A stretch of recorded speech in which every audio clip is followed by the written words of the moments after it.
And of course, airplanes would fly around in their pattern and come land on the aft end right there. And when I first got on it, and we left, our first squadron flew on there, came on board, and I wanted to learn all I could about airplanes and that ship and everything. And it had a gun bucket right here on the rear end, aft end of it. So I went in that gun bucket, and I'd watch airplanes fly right over and land right here. And they were low and slow and coming over my head. One of them hit this curve here, about a 4-foot roll on the back end of the ship, and bounced up on it. And I said, if I'm gonna live to be an old man, I better view this from somewhere else. So I left there. But anyway, that's the carrier. This is if we had a doctor aboard, and smaller ships didn't have a doctor, and they were bringing a patient over to us in a bosun chair, or that's what you were talking that's bringing them about, over from one ship to another, right there. Nice. Yeah. Are these all on your website? These pictures? Oh, they're all on the website. Okay, I can. For some reason, I don't know why, but when we had enough clothes that needed washing, we put them in a string bag, had big holes in it about an inch, and put all our clothes to be washed in there. It'd be a bundle about that big, and they wouldn't take them out of the bag. They'd wash the bag and all, and dry them, and put them in the dryer, bag and all, and they'd come back hot. And our clothes were just all wrinkled up from being in there. And Navy tradition was that, like, you would take your dress whites, and in order to iron them, what you do, you turn them inside out, and you put them under your mattress and sleep on them. And then that would take the wrinkles out of them.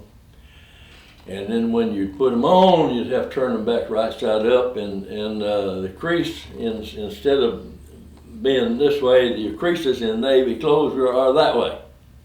And here's here's a picture that you see see where his crease is in his pants. I reversed. Yeah. I got this picture from a hobo. A guy, one of my shipmates was a hobo before the war, and he got to be a hobo after the war. But anyway, he gave me that.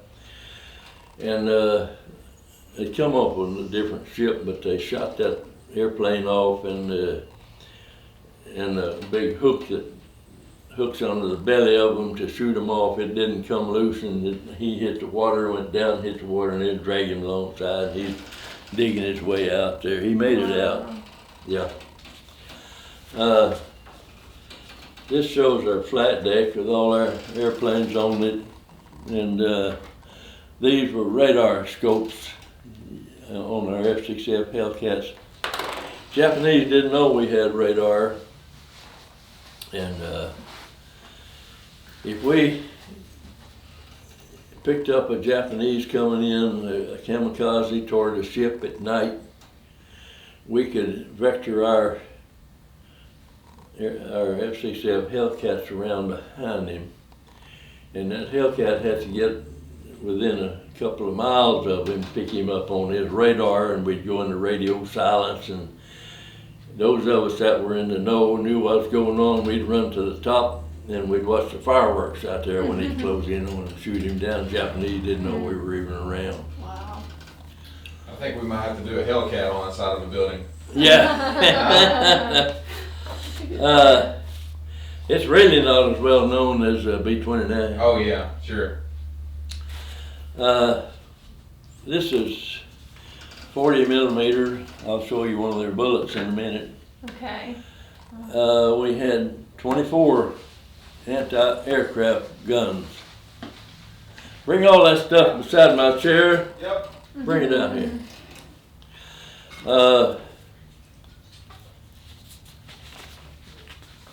Well, this is a photo of the bullets that were shot.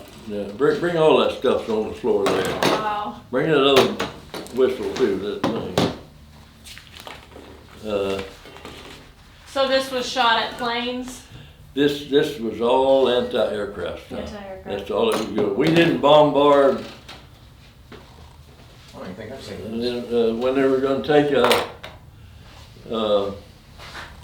island or so, and we didn't bombard them, and we didn't do anything but but load the airplanes and make sure we'd send them off, load up some more and send them off. Anyway, Wow. this is what's called a CIC room, Combat Information Center. And this was a big plastic round screen here, and the sailor was behind there, and he had his chalk, and he'd mark on there where our planes were and where the kamikazes were and all that stuff. Right, and he'd write backwards, and the guy running the ship could read that from the front. Yeah, so he had to learn how. Looks very complicated in there. Yeah, oh yeah. All ships had a CIC room. Yeah. We got into a big storm during the war, and try walking on that No thanks. at midnight with the wind blowing 60 miles an hour, raining horizontally. And There's no like even like guardrail on the sides, it's just all flat. Did you ever have anybody wash overboard or? oh yeah, Yeah. yeah. But they couldn't pick them up. I mean, we had a ward fight, and they wouldn't stop that carrier for anybody if they went overboard. We'd call a destroyer and tell them they'd try to go find him, but they may not. Yeah. Yeah. This is a real live kamikaze right there. Oh wow. And he's heading for a carrier. He's passing up the USS Alaska, which is a fighting ship right here. But he wanted, if he could hit that carrier, he could do more damage than he could into this ship. So he Right. passed it up, and we were shooting at him, and he made his way into there and killed a bunch of boys on that carrier. Killed himself. That specific plane did? Huh? That exact plane did? He's one that hit that carrier? Yeah, Yeah. this plane right here. Did somebody on your Real ship? live Japanese boy in there, Mm-hmm. and he made his way into that carrier and hit that carrier. So did somebody take this picture from your ship? Like they were standing? Yeah. I'll take a picture. I've got about 4 or so different pictures in sequence in my website. You can look at it, Right. Okay. and it'll be on there. Yeah.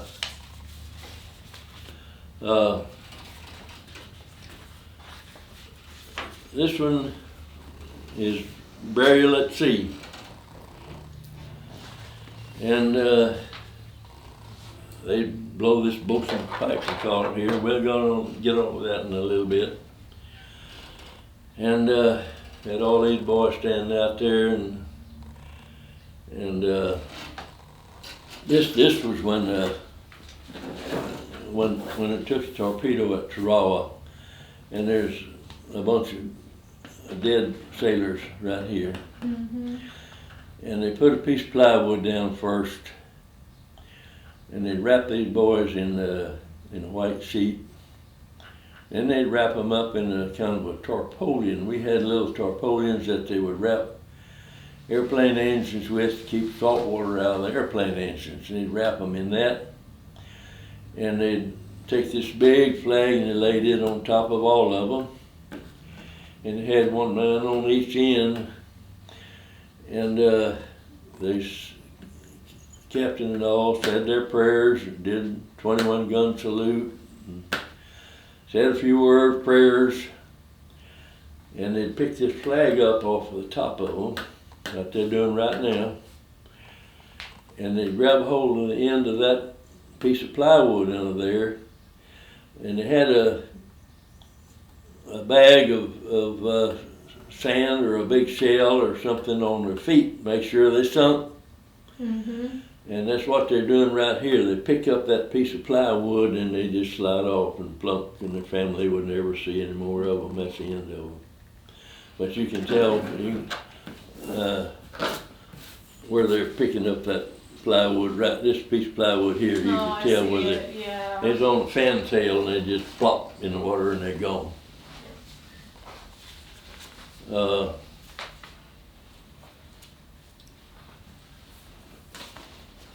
Had a lot of wrecks. One of the most dangerous place to be fighting World War II was on the flight deck of a carrier. We had a straight deck. We didn't have an angle deck like that now. And it was really dangerous. And one of our planes came in here and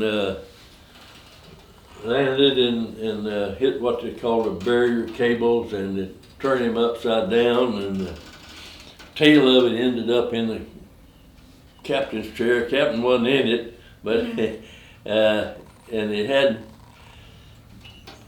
a gasoline carrier type thing between the wheels that they'd carry your gasoline in, and he still had it on, and that sucker ruptured and it all caught fire, and water was flying all over, and it was a big deal. But anyway, there's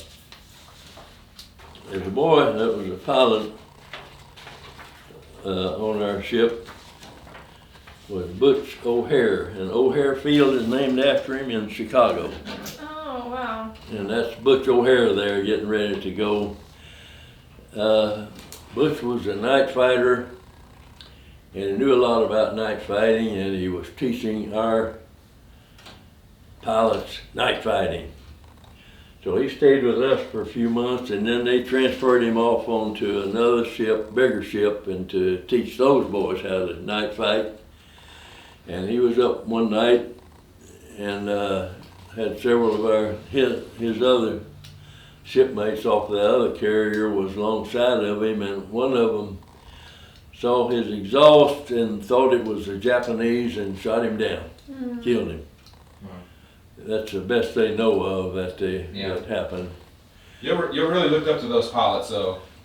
Like coming off your ship, I mean, those are the guys, they really had their stuff together, didn't they? Oh yeah, they got the best food and all. But, yeah. Oh yeah. Did you ever want to be a pilot during that time, or? No, I didn't. I was satisfied where I was. You heard of O'Hare Field though? I have. I've been there. Yeah.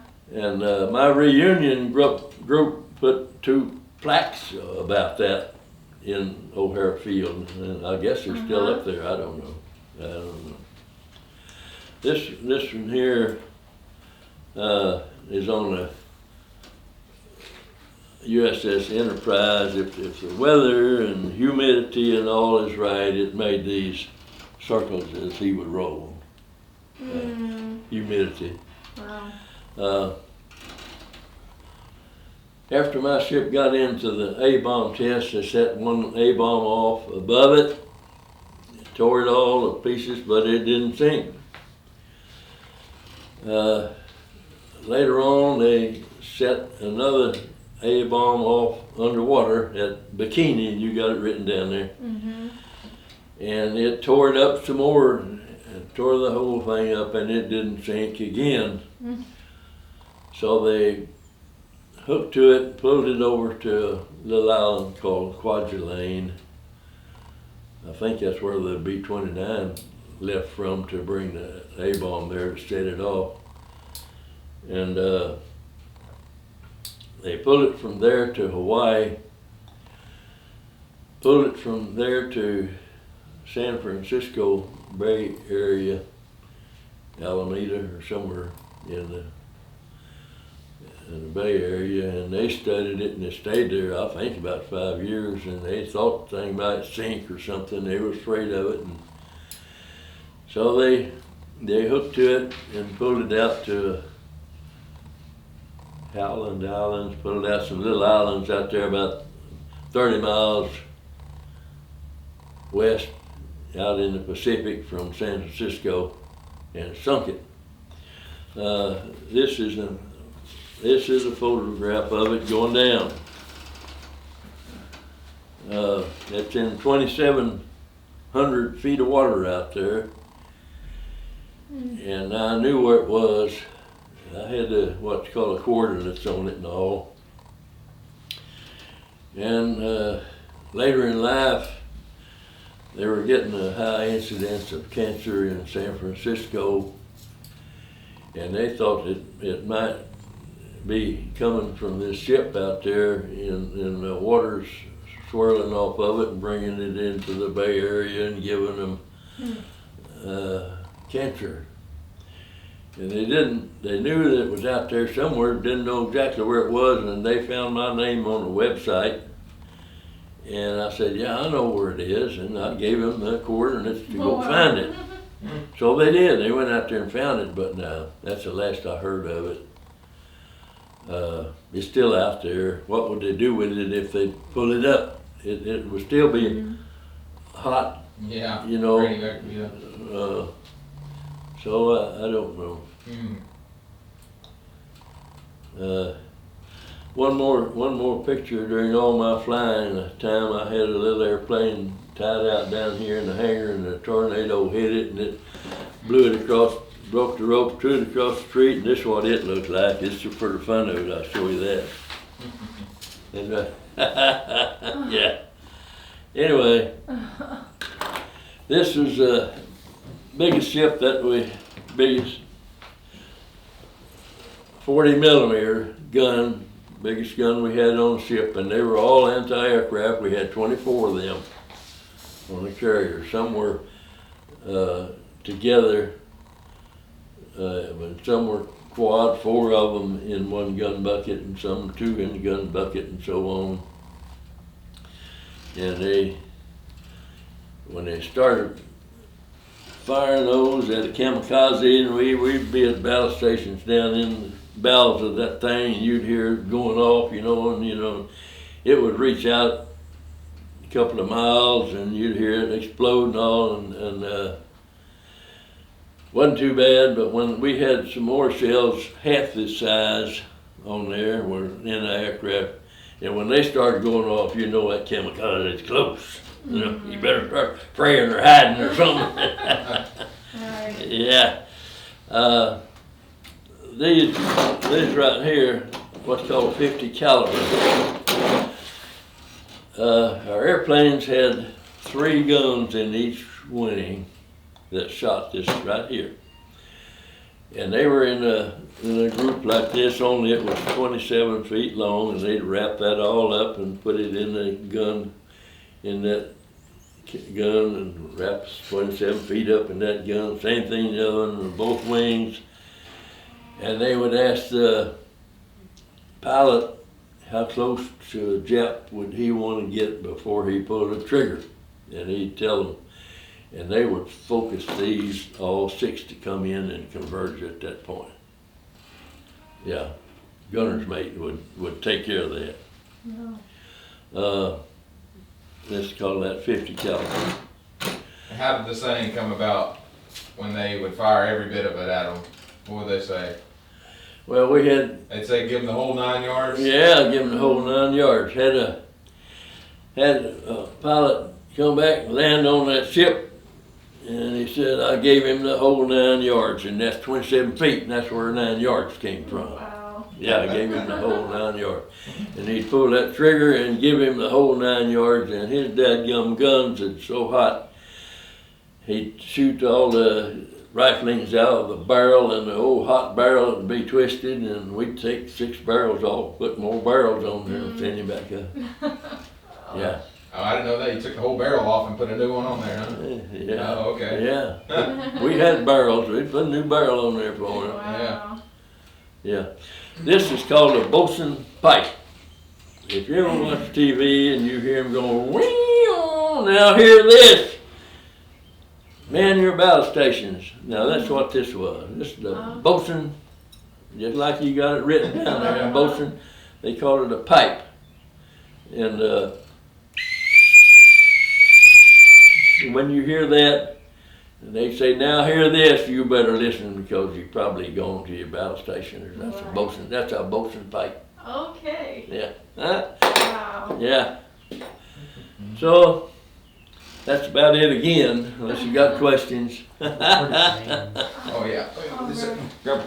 Grandpa, for video purposes, we want you to reintroduce yourself. If that's all right. I want you to reintroduce yourself to the camera for video purposes, if you would. Anything, just his name or? Yeah, just kind of reintroduce, because you got him here before. I probably was blinking when you took that one. You better take another one. Oh, go ahead. No, just re-say your name, Grandpa. Huh? Just I want you to reintroduce yourself, Al Hiegel. Yeah. No.